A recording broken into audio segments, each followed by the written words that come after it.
വിശേഷം? എല്ലാവർക്കും സുഖമാണോ? വീഡിയോയിൽ ആദ്യമേ തന്നെ കത്തി പിടിച്ച് നിൽക്കുകയാണല്ലേ. ഇതൊരു ഭാഗത്തേക്ക് വയ്ക്കാം. നമ്മുടെ വിശേഷങ്ങൾ ആദ്യം ഒന്ന് പറഞ്ഞിട്ട് നമ്മുടെ വീഡിയോയിലോട്ട് കിടക്കാം. അപ്പോൾ എല്ലാവർക്കും സുഖമാണോ? എല്ലാവരും സുഖമായിട്ടും സന്തോഷമൊക്കെ ആയിട്ടിരിക്കുന്നു വിചാരിക്കണം. നമ്മളിവിടെ അടിപൊളിയായിട്ടിരിക്കുന്നു കേട്ടോ. അപ്പോൾ ഞാൻ ഇന്നതേ ഒരുങ്ങി പിടിച്ചിട്ടൊക്കെയാണ് അടുക്കളയിൽ കയറിയിരിക്കുന്നത്. സംഭവം വേറൊന്നല്ല, ഇന്ന് തനുക്കുട്ടിയുടെയും പിക്കുമോന്റെയും സ്കൂളിൽ ആനുവൽ ഡേ ആണ് കേട്ടോ. രണ്ടുപേരുടെയും പെർഫോമൻസ് ഉണ്ട്. നമുക്കത് കാണാനായിട്ട് പോകണം. അപ്പോൾ ഒരു ഉച്ച കഴിഞ്ഞിട്ടുള്ള സമയത്തൊക്കെയാണ്, അതായത് ഒരു 1 മണിക്ക് ശേഷമാണ് നമുക്ക് അവരെ അവിടെ ഡ്രോപ്പ് ചെയ്യേണ്ട ടൈം. അപ്പോൾ അവരെ ഡ്രോപ്പ് ചെയ്ത് 1 അവറിനുള്ളിൽ പ്രോഗ്രാം സ്റ്റാർട്ട് ചെയ്യും. അപ്പോൾ ഞങ്ങൾ വിചാരിച്ചു നേരത്തോടു കൂടി പോവുകയാണെങ്കിൽ ഫ്രണ്ടിൽ ഇരുന്നിട്ട് നമുക്ക് കാണാമല്ലോ. അപ്പോൾ നമുക്ക് വീഡിയോ എടുക്കാനൊക്കെ എളുപ്പമുണ്ടായിരിക്കും. നമ്മൾ ഒരുപാട് ബാക്കിലായി പോയിട്ടുണ്ടെങ്കിൽ നമുക്ക് കുട്ടികളുടെ പെർഫോമൻസ് കാണാനായിട്ട് ബുദ്ധിമുട്ടായിരിക്കും. അപ്പോൾ ഞാൻ വിചാരിച്ചു ഞാനും അവരുടെ കൂടെ പോയിട്ട് അവിടെ അങ്ങ് ഇരിക്കാം. എന്നിട്ട് നമുക്ക് ഫസ്റ്റേ പോയിട്ട് നമുക്ക് ഇങ്ങനെ വീഡിയോ പിടിക്കാം. നിങ്ങൾക്കൊക്കെ കാണണ്ടേ അല്ലേ? അപ്പോൾ കുറേ പേർക്ക് സംശയമുണ്ട് പിക്കുവിൻ്റെയും തനുക്കുട്ടിയുടെയും ഒറിജിനൽ നെയിം എന്താണ് എന്ന്. അപ്പോൾ അത് കുറേ പേരെ എന്നോട് ചോദിക്കണം. ഞാൻ അവർക്കൊക്കെ കമൻസിൽ മറുപടി കൊടുക്കാറുണ്ടെങ്കിലും ഇനിയിപ്പോൾ ആർക്കെങ്കിലും അങ്ങനെ അറിയാത്തുണ്ടെങ്കിൽ പിക്കുമോൻ്റെ സ്കൂളിൽ നമ്മൾ കൊടുത്തിട്ടുള്ള നെയിം, അതായത് അവൻ്റെ ഒറിജിനൽ നെയിം യഷ് എന്നാണ് കേട്ടോ. യഷ്. പിന്നെ തനുക്കുട്ടിയുടെ നെയിം യുക്ത എന്നാണ് കേട്ടോ. യുക്ത ശരത്തും യശ് ശരത്തും, ഇതാണ് അവരുടെ ഒഫീഷ്യൽ നെയിം. മറ്റേത് നമ്മൾ വീട്ടിൽ ഓമനിച്ച് വിളിക്കുമല്ലോ. ഞാനങ്ങനെ തനുക്കുട്ടിയെ അങ്ങനെയെന്ന് പറഞ്ഞാലും ഞാൻ ചക്കരയെ പൊന്നെ വാവേ ഉണ്ണിയെ എന്നൊക്കെ വിളിക്കാറുണ്ട് കേട്ടോ. ഇതാണ് അവരുടെ ഒഫീഷ്യൽ നെയിം. അപ്പം ഞാനിപ്പോൾ ഇന്ന് പെട്ടെന്ന് ഞാൻ കണ്ടു ഡ്രസ്സൊക്കെ മാറിയിട്ടാണ് നിൽക്കുന്നത്. ഇനി പെട്ടെന്ന് നമുക്ക് ഒരു ക്വിക്കായിട്ട് ഒരു റൈസ് ഉണ്ടാക്കാം, കഴിക്കാം, പോവാം. ഒരു 10-15 മിനിറ്റ് ഉണ്ടെങ്കിൽ ഈസി ആയിട്ട് ഉണ്ടാക്കാൻ പറ്റുന്ന ഒരു റൈസാണ്. ഞാൻ മുന്നേ കാണിച്ചിട്ടുണ്ടെന്ന് തോന്നുന്നു. ഒരു ക്യാപ്സിക്കം എഗ് റൈസാണ് ഞാൻ ഉണ്ടാക്കുന്നത്. ഒന്നല്ലെങ്കിൽ ബസുമതി റൈസ്, അല്ലാന്നുണ്ടെങ്കിൽ ഈ സോനാ മസൂരിയുടെ റൈസ്. ഇതിൽ ഏത് വേണമെങ്കിൽ നമുക്ക് ഉപയോഗിക്കാം കേട്ടോ. ഇത് ഞാൻ ഓൾറെഡി കുക്ക് ചെയ്ത് ഇന്നലെ എടുത്ത് വെച്ചിട്ടുള്ള റൈസാണ് കേട്ടോ. ഇത് കുക്ക്ഡ് ആണ്. അപ്പോൾ എപ്പോഴും നമ്മൾ അപ്പം തന്നെ വെച്ച് അപ്പം തന്നെ റൈസ് ഉണ്ടാക്കുന്നതിനേക്കഴിഞ്ഞും നല്ലത് ചോറത്തിരി വിട്ടുവിട്ടൊക്കെ കിടക്കാനായിട്ട് ഏറ്റവും നല്ലത് ഇതുപോലെ തലേന്നോ രാത്രിയോ ഒക്കെ നമ്മൾ ഇതുപോലെ ചോറ് വേവിച്ച് ഒന്ന് ഫ്രിഡ്ജിൽ വെച്ച് ഒന്ന് തണുത്ത ചോറ് ആഡ് ചെയ്യുന്നതായിരിക്കും. അതായത് നമ്മൾ ഫ്രൈഡ് റൈസിനൊക്കെ നമ്മൾ അങ്ങനെയല്ലേ ചെയ്യുന്നത്, അതുപോലെ തന്നെയാണ് ഇതും കേട്ടോ. ഇത് അങ്ങനെ ചെയ്യുന്നതായിരിക്കും കുറച്ചും കൂടി ചോറ് ഇങ്ങനെ വിട്ടുവിട്ട് കിടക്കാനായിട്ട് ഹെൽപ്ഫുൾ ആയിരിക്കാം. പിന്നെ നമുക്ക് കുറച്ചധികം മുട്ട വേണം. ഒരു 6 എണ്ണൊക്കെയാണ് ഞാൻ എടുക്കാറുള്ളത്. ഇത് ഇത്രയും റൈസ് ഉണ്ടെങ്കിൽ ഞങ്ങൾക്ക് 4 പേർക്കും സുഖമായിട്ട് കഴിക്കാനുള്ള അത്രയും ഉണ്ടാവും. ഞങ്ങൾ അത്രയും ഓവറായിട്ട് കഴിക്കുന്ന ആൾക്കാരല്ലാത്തതുകൊണ്ടായിരിക്കാം ഇത്രയും ക്വാണ്ടിറ്റി ഉണ്ടെങ്കിൽ ഞങ്ങൾക്ക് നന്നായിട്ട് വയർ നിറച്ച് കഴിക്കാനായിട്ടുള്ളത് ഉണ്ടായിരിക്കും കേട്ടോ. അപ്പം നമുക്ക് വേഗം നമ്മുടെ റെസിപ്പിയിലേക്ക് കിടക്കാം. എന്നിട്ട് മക്കളുടെ സ്കൂളിൽ പോയി നമ്മുടെ പെർഫോമൻസും കാര്യങ്ങളും ഇന്നത്തെ വിശേഷങ്ങളും ഒക്കെ കാണാം. അപ്പം എല്ലാവർക്കും പുതിയ വീഡിയോയിലേക്ക് സ്വാഗതം. വീഡിയോസൊക്കെ കണ്ടിട്ട് പോകുമ്പോൾ നിങ്ങൾക്ക് ഇഷ്ടപ്പെടുന്നുണ്ടെങ്കിൽ ലൈക്ക് ചെയ്യാനും ഷെയർ ചെയ്യാനും നിങ്ങളുടെ അഭിപ്രായങ്ങൾ കമൻറ്റ് ചെയ്യാനും ഒന്നും മറക്കരുത് കേട്ടോ. കമൻസൊക്കെ വായിക്കുന്ന ഒരു രസമല്ലേ. അപ്പോൾ ഇതിലേക്ക് 2 സവാള ആവശ്യമുണ്ട്. അതിൻ്റെ തൊലി കളയാനായിട്ട് ഞാൻ എടുത്തേക്കാണ്. അതേപോലെ ക്യാപ്സിക്കം 2-3 കളറിൽ നമുക്ക് എടുക്കാം കേട്ടോ. എൻ്റെ ഇപ്പോൾ റെഡും ഗ്രീനും മാത്രമേ ഉള്ളൂ. നിങ്ങൾക്ക് വേണമെങ്കിൽ ക്യാബേജോ ക്യാരറ്റോ എന്ത് വേണമെങ്കിൽ ചേർക്കാം. അതല്ല ക്യാപ്സിക്കം മാത്രമായിട്ട് ചേർത്താലും അതിന് അതിൻ്റേതായിട്ടുള്ള ഒരു ടേസ്റ്റ് ഉണ്ട് കേട്ടോ. പിന്നെ അതൊക്കെ നിങ്ങളുടെ ഇഷ്ടപ്രകാരം ചെയ്തോളൂ. 2 ഭാഗവും ചെത്തി കളയാം. എന്നിട്ട് നടുക്ക് കൂടെ ഇങ്ങനെ കട്ട് ചെയ്യാം. എന്നിട്ട് ഈ ബാക്ക് സൈഡിൽ നിന്ന് തൊലി അടക്കാം. കണ്ണിന്ന് വെള്ളം വരും അല്ലേ? എനിക്ക് എപ്പോഴും കണ്ണിന്ന് വെള്ളം വരും. കണ്ണിന്ന് വെള്ളം വരുമ്പോൾ പണ്ടൊക്കെ സവാള മുറിക്കുമ്പോൾ പറയില്ലേ, അമ്മായിമ്മ പോരുണ്ടെങ്കിലാ കണ്ണിന്ന് വെള്ളം വരാന്ന്. സത്യമാണോ നോണയാണോ എന്ന് അറിഞ്ഞൂടാ കേട്ടോ. അങ്ങനെ പറഞ്ഞു കേൾക്കാം അല്ലേ. ഞാൻ ഇതൊന്ന് കഴുകി എടുത്തിട്ട് വരാം.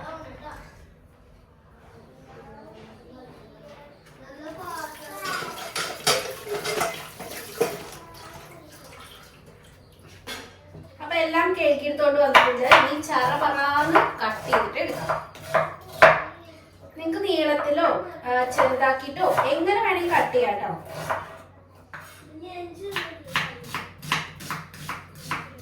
അപ്പൊ ഇത് കട്ട് ചെയ്തെടുക്കുന്ന നേരം കൊണ്ടേ നമുക്ക് എഗ്ഗ് ഒന്ന് കൊത്തിപ്പൊരിച്ചെടുക്കാന്ന് പറയില്ലേ, ചിക്കി ചിക്കി എടുക്കാണ് കേട്ടോ. ഞാൻ ഓയിലാണ് യൂസ് ചെയ്യുന്നത്. നിങ്ങൾക്ക് ബട്ടർ വേണമെങ്കിൽ ഉപയോഗിക്കാം, നെയ്യ് ഉപയോഗിക്കാം കേട്ടോ. ഞാൻ ഓയിൽ ഒരു 2 സ്പൂൺ 3 സ്പൂൺ ഒഴിച്ച് കൊടുത്തിട്ടുണ്ട്. ഇതുപോലത്തെ കുക്കിങ്ങിന് ഉപയോഗിക്കുന്ന പാത്രങ്ങളൊക്കെ മിക്കതും ഞാൻ ഹോം സെൻറ്ററിൽ നിന്നോ ഐക്കിയെന്നോ ഒക്കെയാണ് വാങ്ങിക്കാറുള്ളത്. ഇതിപ്പോൾ ഹോം സെൻറ്ററിലെയാണ്. ഹോം സെൻറ്ററിലെ പാത്രങ്ങളൊക്കെ നല്ലതാണ്. ഇതൊരു കടായി, ഒരു കാസ്റ്റ് അയൺ ടൈപ്പിലുള്ളതാണ് കേട്ടോ. പക്ഷേ ഇതെന്താണെന്ന് എനിക്ക് അറിഞ്ഞൂടാ. വാങ്ങിച്ചു കൊണ്ടുവന്ന് 1-2 പ്രാവശ്യം യൂസ് ചെയ്തപ്പോഴേ ഇത് അടിയിൽ പിടിക്കാനായിട്ട് തുടങ്ങിയിട്ടുണ്ടായിരുന്നു. എനിക്ക് ആദ്യമായിട്ടാണ് അങ്ങനെ ഒരു അബദ്ധം പറ്റിയത്. ഇതിപ്പോൾ വാങ്ങിച്ചിട്ട് 2 വർഷത്തിന് മേലെയായി. ഞാനങ്ങനെ എല്ലാ കാര്യങ്ങൾക്കും ഇത് ഉപയോഗിക്കാറില്ല, കാരണം ഇത് അടി പിടിക്കുന്നതാണ് മെയിൻ പ്രോബ്ലം. അപ്പോൾ മുട്ട ചിക്കൻ തുടങ്ങിയപ്പോഴാണ് ഞാൻ ഓർത്തത് ദൈവം ഈ പാത്രമാണല്ലോ എന്നുള്ളത് കേട്ടോ. അതുകൊണ്ട് എന്താ അതിൻ്റെ അടിയിൽ കുറച്ചിങ്ങനെ ഒട്ടിപ്പിടിക്കലുണ്ടായിരുന്നു. എന്നാലും കരിഞ്ഞൊന്നും പോവില്ല കേട്ടോ. നമ്മളത് ശ്രദ്ധിക്കണം എന്ന് മാത്രമേ ഉള്ളൂ. പിന്നെ ഇത്രയും വിലയൊക്കെ കൊടുത്ത് വാങ്ങുന്ന പാത്രങ്ങൾ നമുക്ക് എടുത്ത് പെട്ടെന്ന് കളയാനൊന്നും പറ്റില്ലല്ലോ. കാസ്റ്റ് അയൺ പോലുള്ള പാത്രങ്ങൾ വാങ്ങിക്കുമ്പോഴാണ് എനിക്ക് ഈ പ്രശ്നം വരുന്നത് കേട്ടോ. മുന്നൊരു ദോശത്തവ വാങ്ങിച്ചിട്ടും എനിക്ക് ഇതുപോലെ പ്രശ്നം ഉണ്ടായിട്ടൊക്കെ കുറേ നാൾ വേറെ കിട്ടാനൊക്കെ അലഞ്ഞതാണ്. എനിവേ എന്താണെന്ന് അറിഞ്ഞുകൂടാ. ഞാനങ്ങനെ ഒരുപാട് പാത്രങ്ങൾ വാങ്ങിച്ചു കൂട്ടുന്ന ഒരാളൊന്നുമല്ല. അത്യാവശ്യത്തിന് വേണ്ട എല്ലാ പാത്രങ്ങളും എൻ്റെ കയ്യിലുണ്ട്. പിന്നെ വാങ്ങുമ്പോൾ കുറച്ച് ക്വാളിറ്റി ഉള്ളത് നോക്കി വാങ്ങിക്കാൻ ശ്രമിക്കാറുണ്ട്. എക്സെപ്റ്റ് ഈ കാസ്റ്റിങ്ങിൻ്റെ കാര്യത്തിൽ മാത്രമേ ഞാൻ സുല്ല് പറഞ്ഞിട്ടുള്ളൂ കേട്ടോ. പിന്നെ ഇങ്ങനെ ഒരു ഓഫറെന്ന് കേൾക്കുമ്പോഴേക്കും ചാടിക്കയറി പാത്രങ്ങളും സാധനങ്ങളും വാങ്ങിച്ചു കൂട്ടുക അങ്ങനത്തെ ശീലമൊന്നും എനിക്കില്ല കേട്ടോ. എനിക്ക് ആവശ്യമുള്ളത് മാത്രമേ ഞാൻ വാങ്ങിക്കാറുള്ളൂ. അത് മാത്രമല്ല, നമ്മളിങ്ങനെ ഒരുപാട് വാങ്ങിച്ചു കൂട്ടിയിട്ടുണ്ടെങ്കിൽ അതെടുത്ത് വെക്കാനും നമുക്ക് സ്ഥലം വേണം. പിന്നെ അത് മെയിൻറ്റെയിൻ ചെയ്ത് കൊണ്ടുപോകാനും നല്ല ബുദ്ധിമുട്ടാണെന്ന് എനിക്ക് തോന്നാറുണ്ട്. അതുകൊണ്ട് അത്യാവശ്യത്തിന് വേണ്ട പാത്രങ്ങൾ നല്ല ക്വാളിറ്റി നോക്കി ഞാൻ മേടിക്കും. അതാണ് എൻ്റെ ഒരു ശീലം കേട്ടോ. അപ്പോൾ അത് ആ മുട്ട ചിക്കി എടുത്ത് കഴിഞ്ഞു. ഉപ്പും കുരുമുളക് പൊടിയും ഇട്ട് നന്നായി ചിക്കി എടുത്തതിന് ശേഷം കുറച്ച് മല്ലിയിലയും കൂടി ഇട്ട് കൊടുത്തിട്ടുണ്ട്, നല്ലൊരു ഫ്ലേവർ കിട്ടാൻ വേണ്ടി. എന്നിട്ട് അത് ആ പാത്രത്തിൽ നിന്ന് എടുത്ത് മാറ്റി അതേ പാത്രത്തിനകത്ത് കുറച്ച് ബട്ടർ ഞാൻ ഇട്ടിട്ടുണ്ട് കേട്ടോ, ഒരു വലിയ പീസ്. അതിലേക്ക് ഒരു 5-6 വെളുത്തുള്ളിയുടെ അല്ലി ചെറുതാക്കി അരിഞ്ഞ് അതൊന്ന് വഴറ്റിയതിന് ശേഷം പിന്നെ നമ്മൾ അരിഞ്ഞു വെച്ചിട്ടുള്ള സവാള, 2 കളർ ക്യാപ്സിക്കം ആഡ് ചെയ്തിട്ടുണ്ട്. ഇതിന് ഒരുപാട് വഴന്ന് ചുങ്ങി പോകേണ്ട ആവശ്യമൊന്നുമില്ല കേട്ടോ. ഒന്ന് അടച്ച് വെച്ചിട്ട് ഒരു 2-3 മിനിറ്റ് ആകുമ്പോഴത്തേക്ക് നന്നായിട്ട് കുക്കായിട്ട് കിട്ടും. ഈ ഒരു പാകത്തിനായി കഴിഞ്ഞിട്ടുണ്ടെങ്കിൽ ഒരു 1-2 സ്പൂൺ സോയാ സോസും 2-3 സ്പൂണോളം ടൊമാറ്റോ കെച്ചപ്പ് ആഡ് ചെയ്യുക. എരിവിനനുസരിച്ച് നിങ്ങൾക്ക് വേണമെങ്കിൽ കുരുമുളക് പൊടി ആഡ് ചെയ്യാം. ഞാനിപ്പോൾ ഒരു എക്സ്ട്രാ 1 സ്പൂൺ ചേർത്ത് കൊടുക്കുന്നുണ്ട്. എന്നിട്ട് നന്നായിട്ട് മിക്സ് ചെയ്തിട്ടെടുക്കുക. ഈ ഒരു സമയത്ത് തീയൊക്കെ ലോ ഫ്ലെയിമിൽ വെച്ചാൽ മതിയാവും.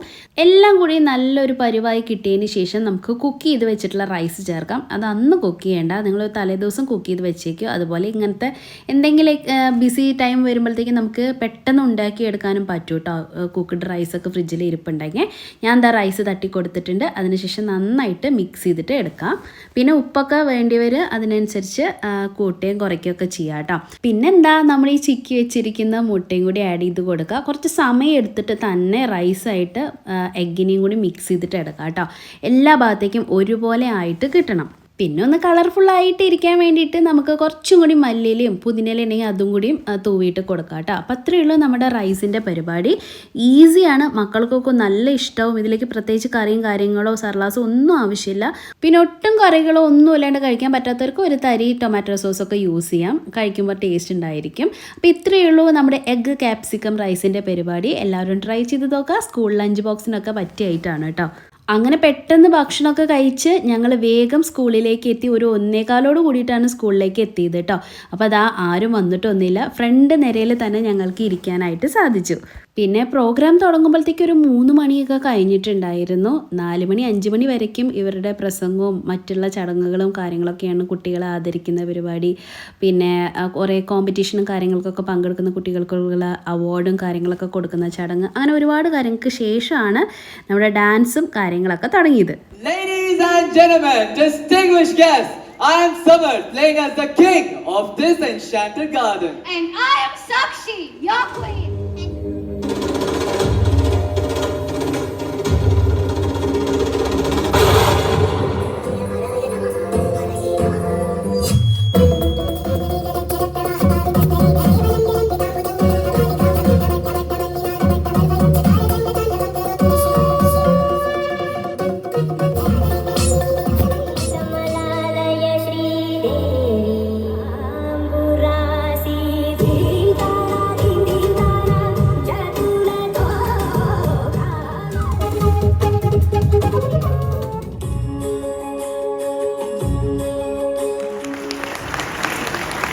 Very nice.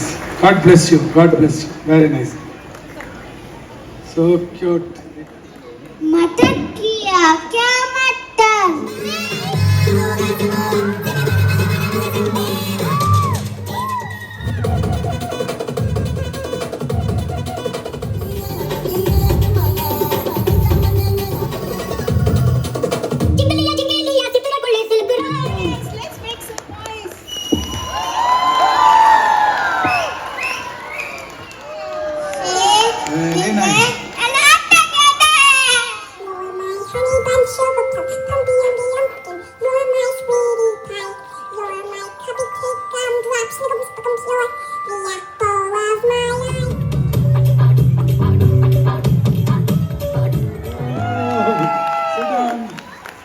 Very nice.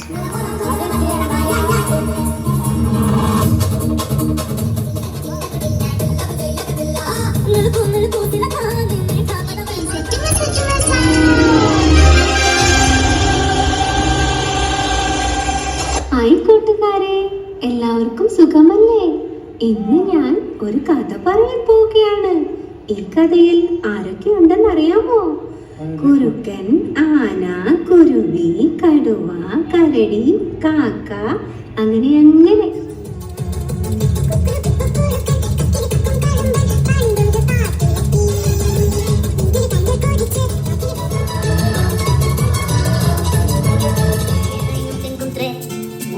Y llega hoy tan de repente y lo he sentido toda mi vida con tu querer.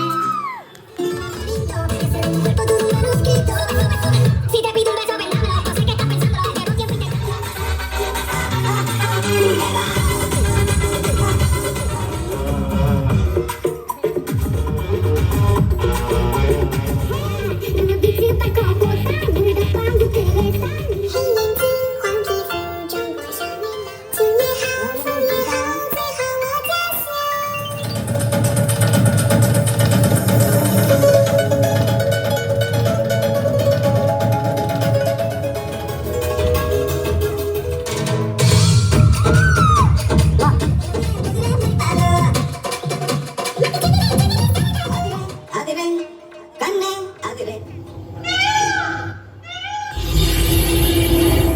That's a great two students.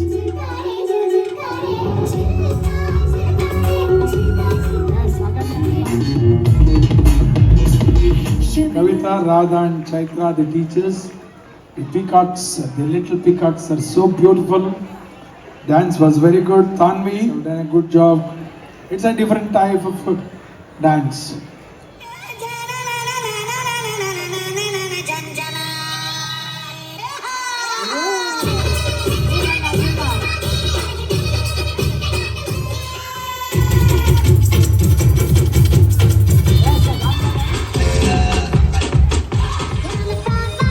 Everyone's watching, you know it's serious, we're getting closer, this isn't over. The pressure's on, you feel it. It's time for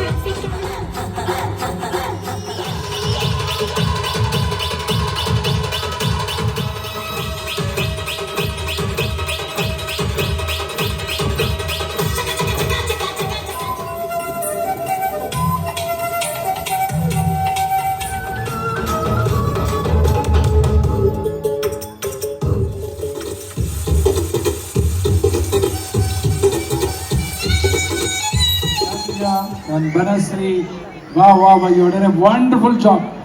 The hairstyle is very good, makeup, costumes, and the dance was also very good.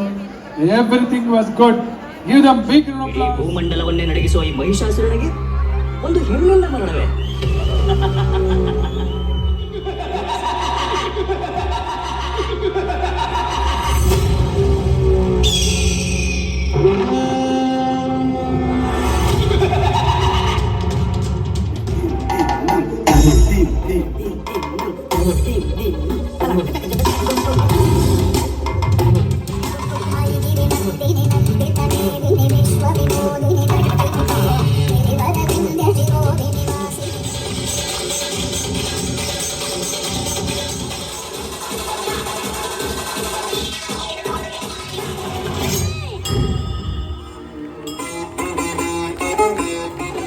ഞാൻ ആ round ഇട്ട് കാണിച്ച കുട്ടിയില്ലേ white കളറിലൊരു mark കിട്ടി, അതാണ് നമ്മുടെ പിക്കു കേട്ടോ. പിന്നെ അടുത്ത പാട്ട് തൊട്ട് അവൻ ഫ്രണ്ടിലേക്ക് റൈറ്റ് സൈഡിലേക്ക് വരുന്നുണ്ട് സ്റ്റേജിൻ്റെ. അപ്പോൾ അതും ഞാൻ റൗണ്ട് ചെയ്ത് കാണിച്ചിട്ടുണ്ട്.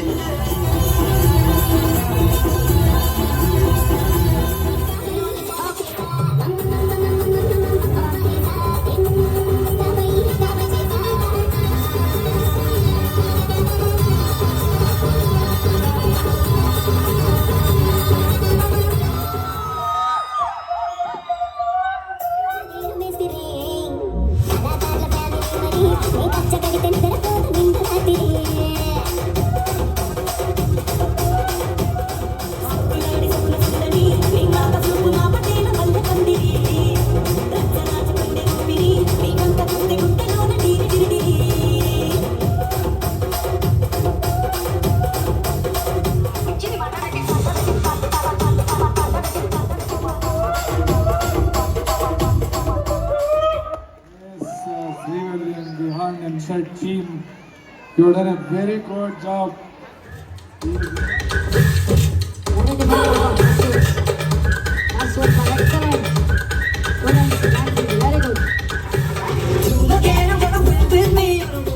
പിക്കുവിൻ്റെ ഡാൻസൊക്കെ കഴിഞ്ഞ് അവരെ നമ്മുടെ കയ്യിൽ ഏൽപ്പിക്കാനുള്ള അനൗൺസ്മെൻറ്റ് വന്നപ്പോഴത്തേക്ക് ഞങ്ങൾ പുറത്തേക്ക് ഇറങ്ങി. അപ്പോൾ നിറയെ തിരക്കൊക്കെ ഉണ്ട് കേട്ടോ സ്കൂളിൽ. ഒരു 9-9:30 വരയ്ക്കും പ്രോഗ്രാംസ് ഉണ്ടായിരുന്നു. അപ്പോൾ ഞങ്ങൾക്ക് ഫോട്ടോ ഒക്കെ എടുക്കണമെങ്കിൽ അതിനുള്ള സെറ്റപ്പും കാര്യങ്ങളൊക്കെ ആക്കി വെച്ചിട്ടുണ്ട്. പിന്നെ ഡിന്നറൊക്കെ സ്കൂളിൽ നിന്നാണ് അവർ പ്രൊവൈഡ് ചെയ്യുന്നത് ഇന്നത്തെ ദിവസം കേട്ടോ. അപ്പോൾ ഇവരുടെ സ്കൂളിലെ ആനുവൽ ഡേ 2 ദിവസമാണ്, വീക്കെൻഡായിരുന്നു, ശനിയും ഞായറായിട്ട്. അപ്പോൾ എങ്ങനെയാണെന്ന് വെച്ചിട്ടുണ്ടെങ്കിൽ ആദ്യത്തെ ദിവസമായിരുന്നു പിക്കുവിൻ്റെ പ്രോഗ്രാം. ഞാൻ പറയുന്ന കൂട്ടത്തിൽ രാവിലെ എടുത്തപ്പോഴത്തേക്കും തെറ്റിപ്പോയതാണ് കേട്ടോ, മറന്നുപോയി. അപ്പോൾ അങ്ങനെ രണ്ടാമത്തെ ദിവസമാണ് തനുക്കുട്ടിയുടെ പ്രോഗ്രാം വരുന്നത്. അപ്പോൾ അതിൻ്റെ വ്ളോഗ് ഞാൻ വേറൊരു ദിവസം അപ്ലോഡ് ചെയ്യുന്നതായിരിക്കും. ഇതിപ്പോൾ പിക്കുവിൻ്റെ പ്രോഗ്രാമിൻ്റെ ദിവസത്തെയാണ് ഇപ്പോൾ ഞാൻ ഈ വ്ളോഗിൽ കാണിച്ചിരിക്കുന്നത് കേട്ടോ. ആദ്യം ഞാനൊന്ന് ക്ലബ് ചെയ്ത് ഒരുമിച്ച് ചെയ്യാമെന്നൊക്കെ വിചാരിച്ചെങ്കിലും പക്ഷെ അത് നടക്കില്ല, ഒരുപാട് ലെങ്തിയാണ് വീഡിയോ. അപ്പോൾ പിക്കുവിന് ഇതേ നമ്മുടെ കയ്യിൽ കിട്ടിയിട്ടുണ്ടായിരുന്നു. ഞങ്ങൾ ഡിന്നറും കഴിച്ചു കഴിഞ്ഞിട്ടുണ്ടായിരുന്നു. അപ്പോൾ പിന്നെ ഞങ്ങളൊരു 8:30 ആയപ്പോഴത്തേക്കും വീട്ടിലേക്ക് തിരിച്ചു പോരാമെന്ന് തീരുമാനിച്ച് ഇതേ പോവുകയാണ് കേട്ടോ. അപ്പോൾ ഇന്നത്തെ വ്ളോഗ് നിങ്ങൾക്ക് എല്ലാവർക്കും ഇഷ്ടപ്പെട്ടെന്ന് കരുതുന്നു. അടുത്ത വ്ളോഗിൽ നമുക്ക് വീണ്ടും കാണാം. അതുവരയ്ക്കും നന്ദി, നമസ്കാരം.